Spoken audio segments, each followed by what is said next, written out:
বড় ভাই বড় শিক্ষিত হওয়ার স্বপ্ন বাদ দিয়া মা বাবার খেদমতে চলে গেল, কাজ করে। আর কয় আমার ছোট ভাইরে মানুষ বানাই, আমি কাজ করে করে ছোট ভাইয়ের খরচ দিব।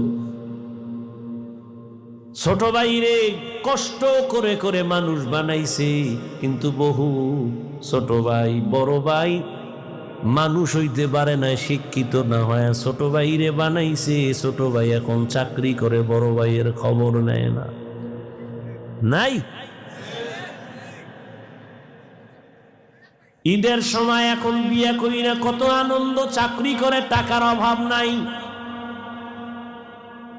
একই জায়গার এক পার্শ্বে বড় ভাইয়ের ছোট একটা ভাঙা ঘর, বড় ভাইয়ের ভাঙা ঘর আর ছোট ভাইয়ের ঘরটা ছাদ দেওয়া বিল্ডিং। ঈদের বাজার লইয়া যখন গোপনে ঘরে আইয়া স্ত্রীরে কয় জামা কাপড় গুলো সন্তানের দাও, তুমি নাও।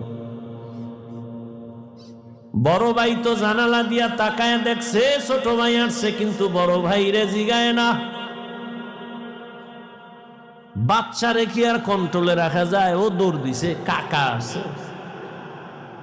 দৌড়াইয়া গিয়া দেখে ওর চাচতো ভাই নতুন জামা পইরা কত আনন্দ করে। ও একটা দৌড় দিয়া কয় আব্বু আমারে জামা দিবা কবে?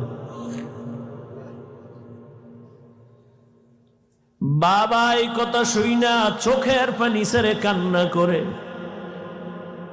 আর বুকে জড়ায় কয় বাবা কাঁদিস না, আল্লাহ যেদিন তৌফিক দিবে সেদিন তোরে জামা কাপড় দিবে।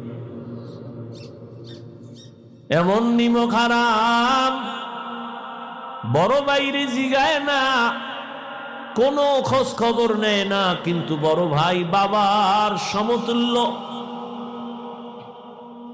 এত দূরে দূরে রাখে বড় ভাইরে ছোট ভাই। হঠাৎ করে রাতে 3টায় টেলিফোন আসছে, কে তুমি? বলে ভাইয়া আমি তোমার ছোট ভাই। এই রাত্রে কেন ফোন? আমারে চৌরাস্তায় একদল গুন্ডারা আমারে ধরছে।